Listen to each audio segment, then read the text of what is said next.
The Denver Broncos are building a powerhouse front office structure, and it is because of the relationship of George Paton and Sean Payton. We'll discuss on today's episode, Locked On Broncos.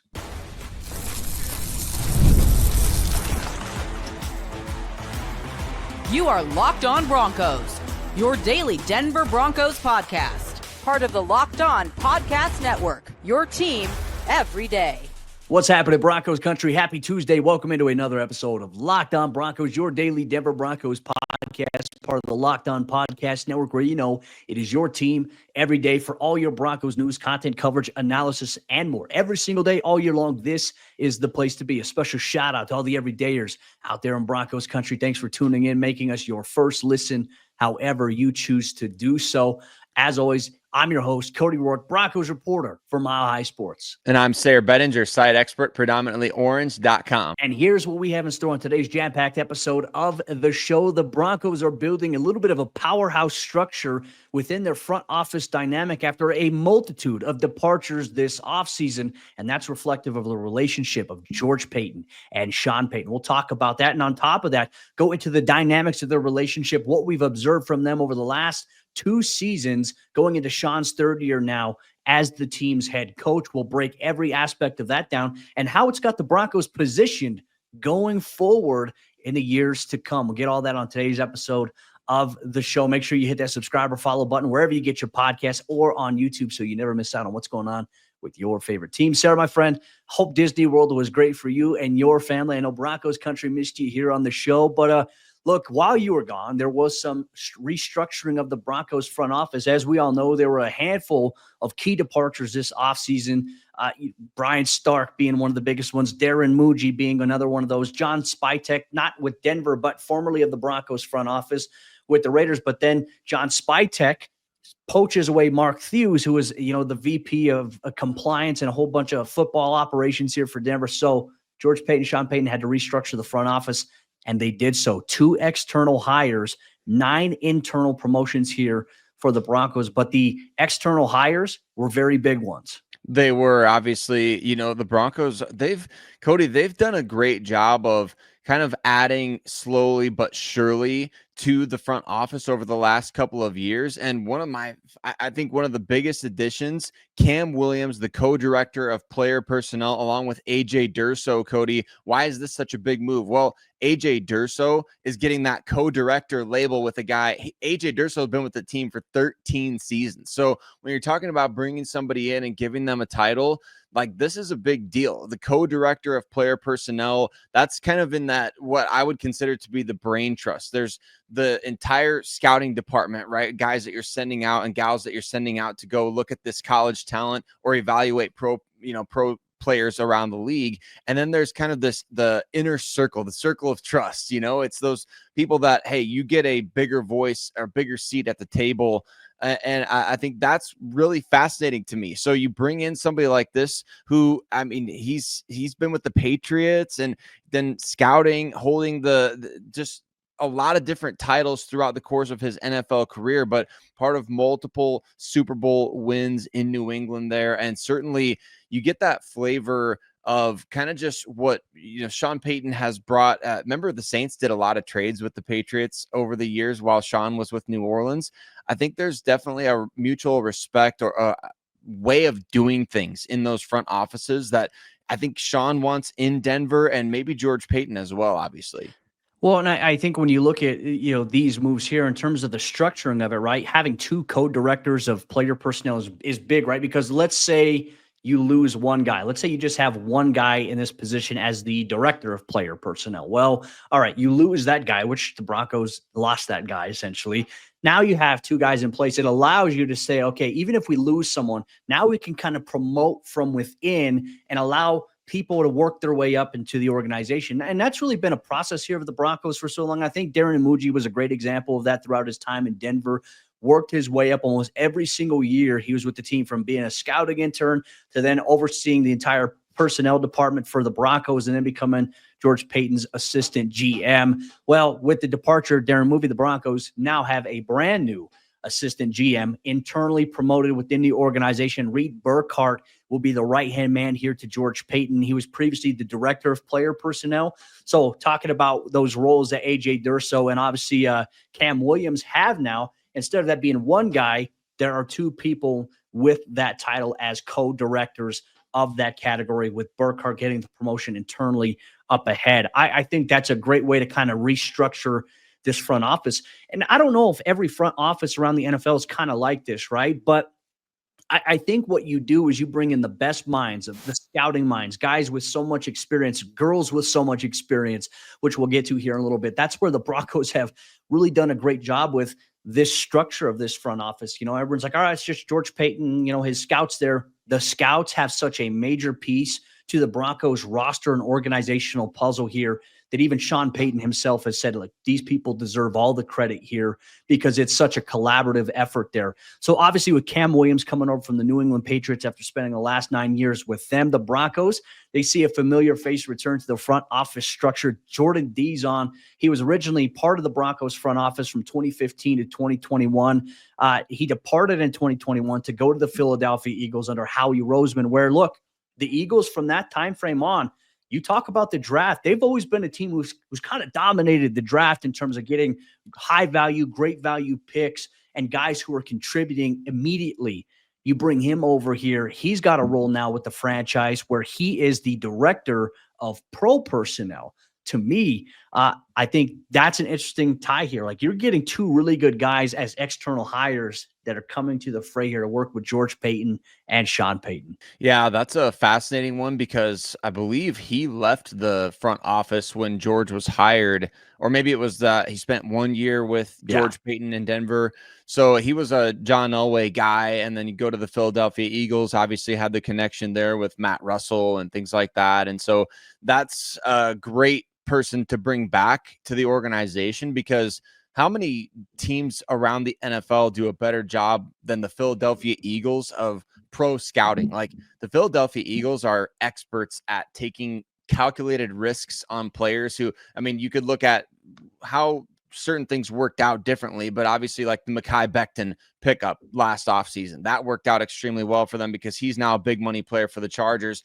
And on the other end of the spectrum, though, there's, you know, like the Jahan Dotson trade. And I think those are all worthwhile risks to take, because for every Mekhi Becton, there might be 5, 10, 15 Jahan Dotsons. But at the same time, you take those swings on guys who are talented. Maybe the return of Jordan Dizon in the front office, Cody, maybe that can prompt the Broncos to do a little bit more, because, you know, that's one of my favorite things that the team can possibly do is take shots, calculated risks on those reclamation project type guys, because talent, if you trust your coaching staff, and I think Sean Payton really does, get the best out of those guys who were once high draft picks, who have been kind of cast off by teams or who could be available for discounted prices. And then I want to just quickly touch on the promotion of Reed Burkhardt, because he's a former Minnesota Vikings director of pro scouting.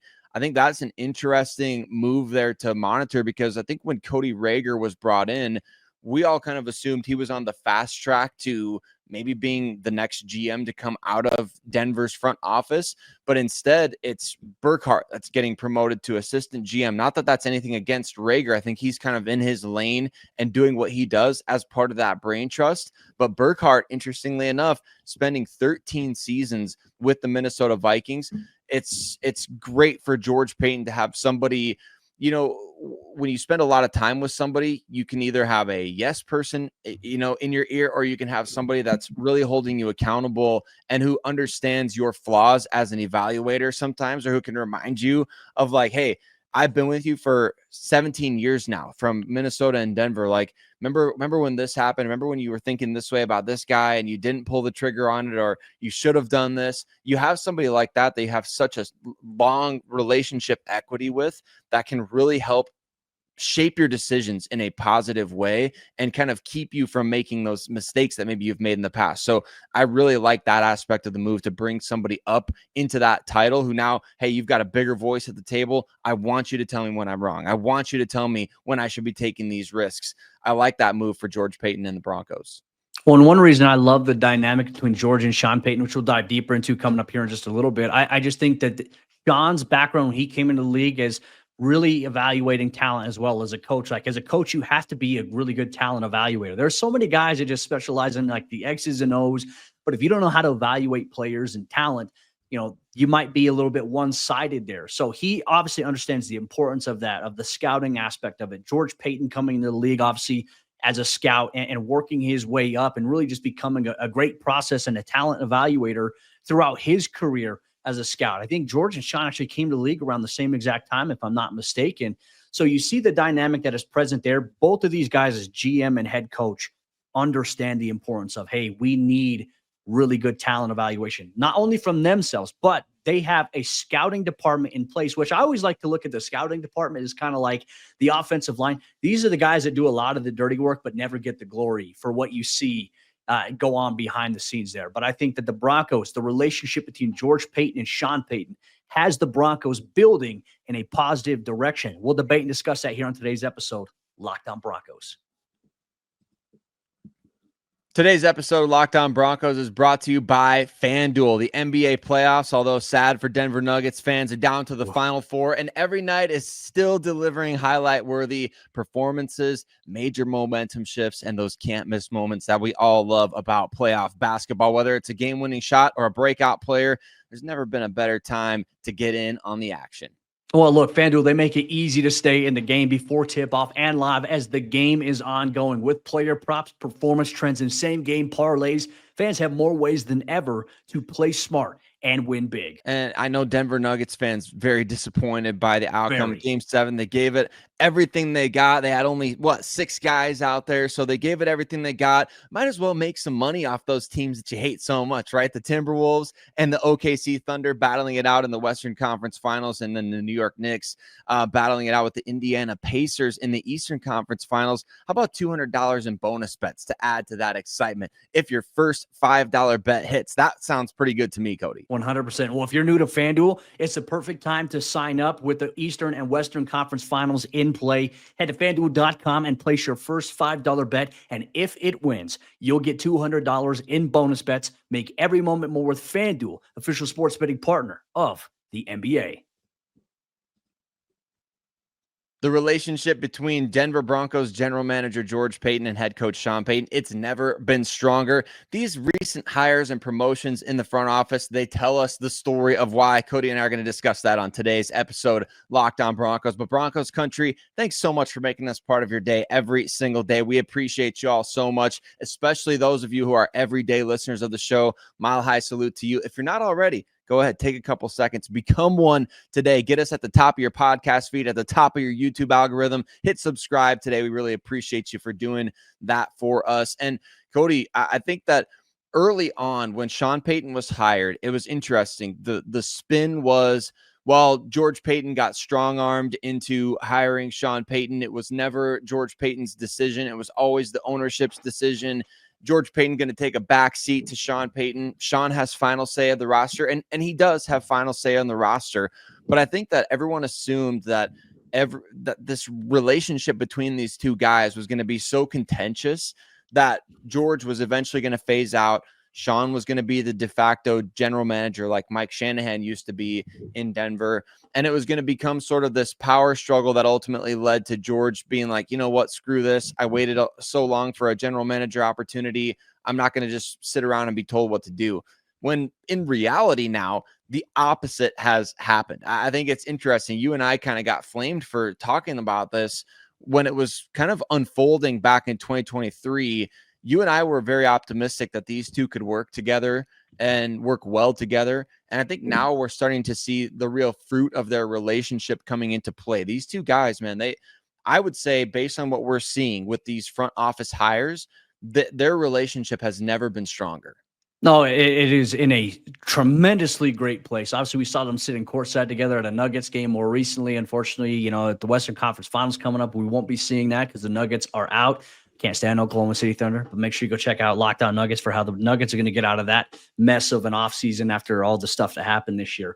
But in terms of like the George and Sean dynamic, I mean, Sayre, so much of it George took a lot of heat, and he had, he had some blemishes on his name because of the Russell Wilson trade, because of the hiring of Nathaniel Hackett. And I understand. I think that's fair to say, he's definitely got some blame for that. But I also think there's so much missing context about that. Like what George has done since coming on as the GM in terms of building this roster. I mean, you look at his draft classes, they have been incredible here for Denver. You have so many guys that are, that you drafted that are impact players now, rising stars. Of course, there's a couple of misses there. Greg Dulcich being one of those guys. That was a guy that Nathaniel Hackett wanted, though. But then this goes, I think, to kind of paint the picture as to what this relationship is like. Sean Payton as the head coach, right? His job is to obviously get this team in place, get them in a place to be competitive, to create a structure offensively, defensively, special teams wise that makes the Broncos a competitor. George Payton's job as a general manager is to ask Sean Payton, Sean, what do you need in order for us to win? Sean tells him that. George goes and makes it happen. That's what the GM job is. People always make it seem like, Sean's actually the GM. Well, the GM works for the head coach. Oh, I wouldn't necessarily say works for, but works alongside. Both, as we know, the structure, as it's been reported, George and Sean report to Greg Penner. But that brain trust, that collaboration, or that triangle, as Sean has said, like you need that important dynamic for an organization, that is firmly in place here.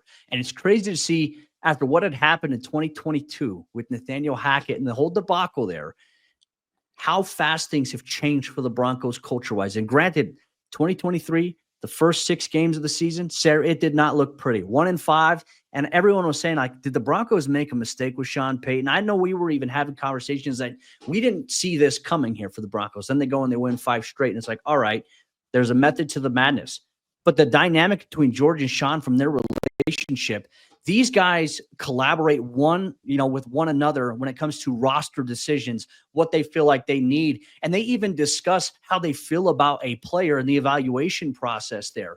And a lot of people, I think, make the assumption, like building up to the draft, well, what if you guys disagree? Like, does it get heated? He says, no, we talk about it. Like, I think that a lot of people have kind of put like these irons in the fire, so to speak, to try to create a narrative that the dynamic between these two guys wouldn't be successful, when the reality is, as we've seen the fruits of the labor, suggest that these guys, they actually love working alongside one another. I think it's evident from the day-to-day of what we see, and I can tell you, just being their boots on the ground in Dove Valley daily, I see these guys talking all the time at practice, in between periods.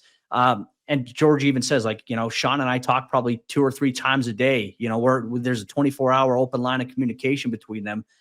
This is what I feel like can be the next powerful dynamic in the NFL. George Payton, Sean Payton, and the Broncos have a lot of pieces in place that I think make that a reality. And one of the biggest pieces that's been in place over the last couple of years is the ownership group, right? And I think that when you talk about being a head coach and being a general manager in the NFL today, yes, you want to get to that point. If you're a area scout for some team, that's your ultimate goal, is to be a GM, right? You want to be a general manager, run your own team. If you're an assistant, quality control coach, you want to be an NFL head coach someday. And for these guys to get to this point in Denver with an ownership group that is the richest ownership group in American pro sports, you have a dream job. Like, you have the dream job. You have every reason to be motivated to work together. Like, yes, Sean Payton is one of the best head coaches of the last 30 years in the NFL. George Payton waited, 15 years or so to accept a general manager position in the league. I think that there's a huge misconception out there that these guys are just like itching at chomping at the bit to move on to the next NFL city, to get rid of each other, so to speak, right? And you have this ownership group that's supporting you in such ways, giving you every available asset to make the team better. And you're finally starting to see the fruit of that. And to me, Cody, I think that the internal promotions are one of the biggest reasons to believe that these two guys are working so well together, because they're like freaking frack. They're laughing at each other coming off the podium at the combine or at the pre-draft presser. Like, they're cracking jokes about each other, things like that. They get each other. They understand each other. When you understand each other like that, that's so huge for a working relationship. It's just like, you and me doing this podcast every day together. Do we agree on everything that happens with the Broncos? Well, according to some of the listeners, maybe we do, but we don't. We talk about these things and we write stuff out in the script, and we have differing viewpoints, and we have a lot of people that we talk to every single day that we disagree with. We would build the team differently, but ultimately these guys, they are in sync. They have figured it out. They've gone through the rocky period of a relationship, and now that you've got a quarterback, of course, it makes everything a little bit easier. Well, I think when you overcome some of those like tough hurdles, like the biggest one I would say of their tenure together is probably the Russell Wilson contract, right? Like trying to figure out how to maneuver off of that. They did it. They ate the largest portion last season, and then now they had flexibility coming into this offseason. They go and they get Talanoa Hufanga. They get Drake Greenlaw.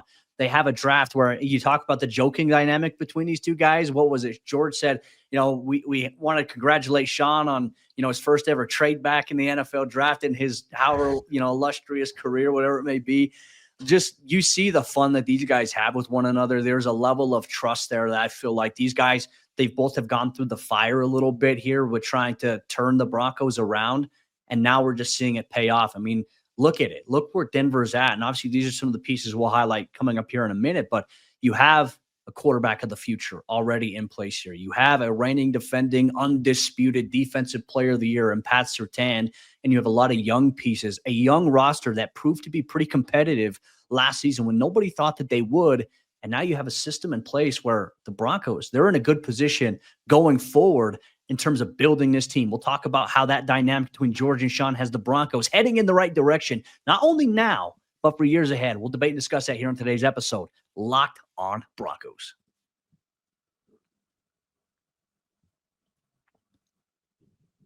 How does the relationship between George Paton and Sean Payton have the Broncos ready here for 2025, but also in a position to compete going forward? We'll discuss that here in today's episode of the show. Real quick, I want to say thank you once again to everyone in Broncos Country, all the everydayers out there. We couldn't do the show without you. You make the show exactly what it is. So make sure if you're watching on YouTube, you comment on it, interact with other members of Broncos Country. If you're listening to this wherever you get your podcast, make sure you hit that like or that subscribe button. Leave us a 5-star review telling us how much you love the show. It would mean the world to us. It would get this out to more members in Broncos Country. Let's go through the dynamic here as we continue to talk about the relationship between George and Sean Payton. I mean, Sayre, I think when we look at how the Broncos are positioned as a team going forward, they're in a good spot right now. And certainly, yes, maybe there's still some questions in certain areas, but I think that the Broncos have a lot of pieces in place right now that have them primed to compete here going forward. I think first and foremost, I touched on a little bit in the last segment, the Broncos have their quarterback now in Bo Nix. And when you answer that question as who's our quarterback, I feel like as an organization, it gives you an idea as to where you can go, how you can build this team around, a young guy. Right now, obviously with Bo Nix on a rookie deal, you have a little bit of time to maximize this window, but you have answered what so many teams are still in the NFL are still looking to answer is who is our quarterback? Well, the Broncos have that guy. His name is Bo Nix. They do. And Cody, I've already started exercises on 2026 mock drafts, kind of just looking at what players should we have on the radar, what quarterbacks are out there.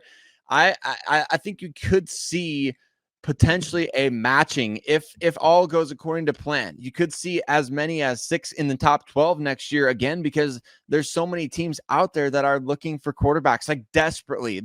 They would pull the trigger in the first round if a guy was good enough. That's just the reality. And even more, I think, would try to move up some of the good teams that have, the Pittsburgh Steelers. They don't have a quarterback. So I think that when you have somebody like Bo Nix that you can actually build around, and a guy that has not just upside, but man, I think as the game continues to slow down for him, remember he talked about that last year after his first handful of weeks in the NFL. He's like, I felt like things just kind of slowed down for me a little bit.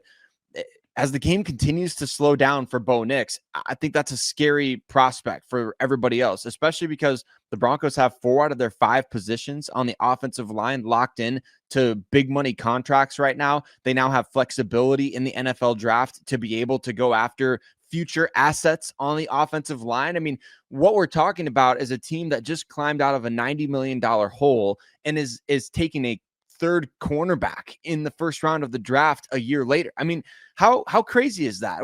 I don't think that gets talked about enough. The fact that the Broncos are in such a good position as a roster on the cap for the future at quarterback, that they took a 3rd corner in the first round of the 2025 NFL draft. That is impressive. And for this team, we were talking about, should they take a tight end? Should they take a running back? The luxury of where this team is at right now, roster-wise, it proves like, okay, George Paton, I can go get you. Sean, what do you want? What do you like? What makes you tick? What kind of guys fit your offense? What kind of guys are you looking for your defense? George knows exactly what Sean is looking for. Those two are, you got an elite talent evaluator, getting a guy who's elite at playing the game of chess in the NFL, and all the pieces are falling into place.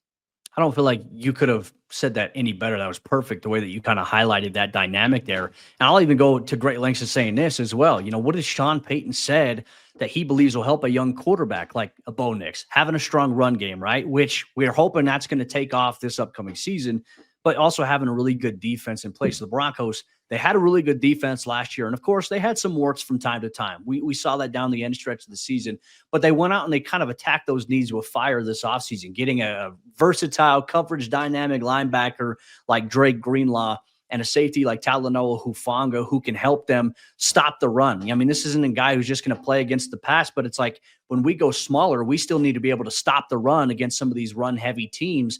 We need to be able to have that hybrid difference maker. Talanoa Hufanga brings that to the table alongside Brandon Jones. And then you go and you add Jahdae Barron. It gives the Broncos more coverage guys to match up against some of these elite level wide receivers and these teams that have multiple weapons in the receiving game that Denver's going to face obviously here in 2025, when you also have, you know, deep money tied up to your defense, significant amount of money when you talk about Greenlaw and Hufanga. But not only that, Pat Surtain, you've got Zach Allen coming up, Nick Benito potentially coming up. So much money invested in your defense right now, which I think is important here for the Broncos to maximize this window now with Bo Nix. But I also want to talk about maybe some of the obstacles that the Broncos could face along the way. They're in a great position right now, but what obstacles could be coming up here in the next couple of years? Sayre, I think first and foremost, that cost of that expensive defense, you're hoping, I think, in this window to be able to capitalize it, because eventually now you're going to have to start paying the offensive side of the ball with some of these other guys as well. This is where I'm trying to figure out, how do the Broncos find that perfect balance? Because this is an obstacle that is coming up here in the next couple of seasons for Denver. It really is going to come down to investing your draft capital and hitting on guys at the premium positions, right? That's why we saw the Broncos in this year's draft. Like I said, you took a corner in round one. That could end up being a big deal for you, because now you've got 5 years of inexpensive team control at that position. Then you go after edge rusher in the 4th round. It's like, the Broncos didn't really need an edge rusher. Well, you take premium positions, because if you can hit on those guys like a Jonathan Cooper, man, that really helps your team over that window that you're talking about. And then you just take all these other premium positions. I think that's where we're going to see.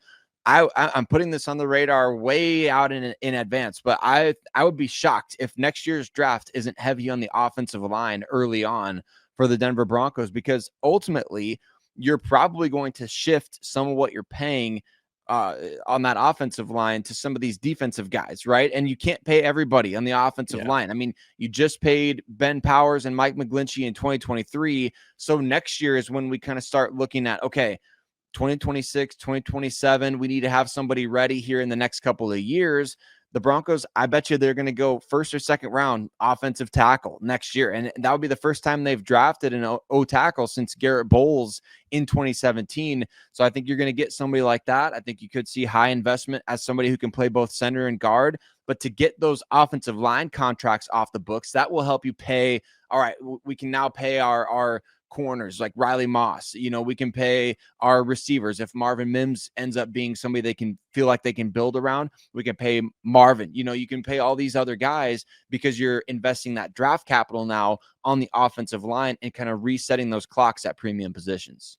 I think that's a good point, but let me even take it a step further. What if the Broncos are already doing that, right? And they're doing it the unconventional method with undrafted guys. Alex Palczewski, the Broncos really, really high on him. He thought he did a really good job stepping in for Mike McGlinchey last season. Could Alex Palczewski be the potential step in for McGlinchey, the eventual successor potentially? There's a possibility there. And it's not an expensive contract because he really was an undrafted rookie free agent. And so for him, all the pressure is on Palczewski to continue to perform and to grow, but the Broncos have leverage from a financial standpoint there. And then I even talked about this a little bit in yesterday's mailbag episode about maybe a guy like Clay Webb. Could Clay Webb be the potential center for the Broncos at some point? Is he going to be thrown in the center competition, or is he maybe envisioned as a guy who could maybe take over eventually for Ben Powers? I mean, with the way that George Payton, Sean Payton have talked about Clay Webb, it makes me wonder. And look, right now it's a little bit of a stretch to say that because, hey, he's an undrafted guy. We haven't seen him yet. But this preseason, we might actually get a look that says, okay, hey, this might be the plan here for the Broncos internally to kind of get ahead of that, which goes back to the talent and evaluation process, the scout, the front office structure, what the Broncos brass behind the scenes outside of George and Sean Payton have done to put the Broncos in this position. And also, I'd even say, like, I wouldn't even be surprised if wide receiver next year is one of the Broncos' top investments. I mean, look, you got the kid at Alabama, you got the kid at Ohio State, Jeremiah Smith. I think Jeremiah Smith has to play another year, if I'm not mistaken. I don't know if he can come out, but it's like, who's the Ryan Williams kid? I think he also has to play another year. Could the Broncos in 2 years from now, could they maybe be in line to take one of the top wide receivers in the NFL draft? I just think they have so much flexibility right now. I'm curious to see how they manage it. There's definitely going to be some bumps in the road along the way. Like, we're sitting here talking about the positive of the Broncos front office. And of course, like, Broncos country, we're not sitting here just trying to blow smoke up your rear end. We're sitting here talking about Denver's in a good spot right now. And yes, there will be challenges ahead, but that's for every organization. I think the Broncos have shown so far in the 2 years since Sean has come on as head coach, now going into year 3, he and George have been able to navigate the Broncos out of what we thought was, I don't know, Category 5 hurricane. Like the worst case scenario, the Broncos were just in such a bad position. The Russell Wilson contract was going to doom them forever. Well, now they went through the storm. They made it through the eye of the storm. They made it through the other side. And now they're coming out of it. And it's like, hey, the ship is firmly intact. So I'm excited about the direction of this team. We'll obviously be able to see how they navigate some of these challenges and obstacles along the way here. And Broncos country, we want to make sure you're with us every step of the way here by being in every day here on the Locked On Broncos podcast. Subscribe or follow if you haven't done so already. But with that said, practice is coming up here in the next 2 weeks.